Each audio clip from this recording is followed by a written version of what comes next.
Hello mga kabarya, maiba muna tayo. Dito muna tayo sa barya sa bansang Israel. Kasi minsan napunta tayo doon sa bansang Israel.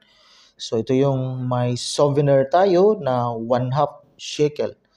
Yung barya kasi nila doon, so tinatawag yun, may 1/2, may 1 shekel, may 2, may 5 shekel mga kabarya. At meron ding tinatawag na 10 agurot.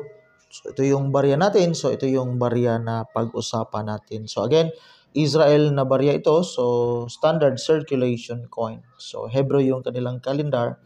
With composition ito is copper aluminum with nickel naman mga kabarya. So may bigat na 6.5 grams with a diameter 26 millimeter with 1.93 yung kaniyang thickness at saka round naman yung shape sa baryang ito. Nag-circulate pa itong baryang ito doon sa Israel, mas malaki yung 1/2 shekel kumpara sa 1 shekel. So, lalong bumaba yung value, mas malaki yung barya sa kanila. Di katulad sa atin, pag maliit yung value, maliit din yung barya natin. Pero sa kanila, malaki.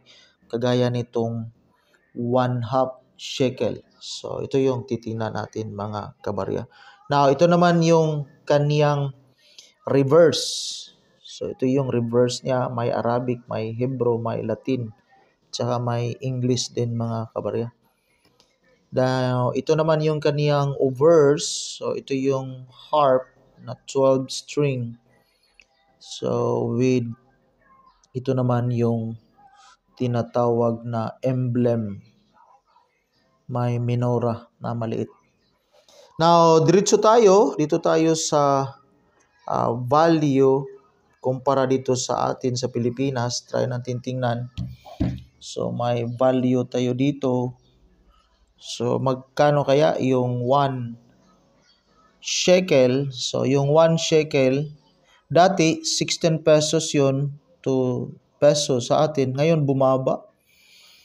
Posible sa gera sa ngayon. So, nasa 14 pesos na lang mga kabarya. 0.88 centavo. So, nasa 1/2 po ito. So, nasa 7 pesos lang ito mahigit.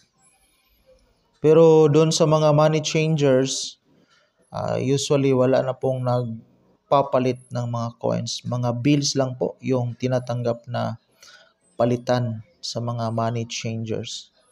Pero at least may hawak din tayo. So again, maraming salamat sa Panginoon na minsan tayo napunta sa bansang Israel at nakakuha tayo ng mga barya po nila. Yan lang po. Maraming salamat and enjoy your day.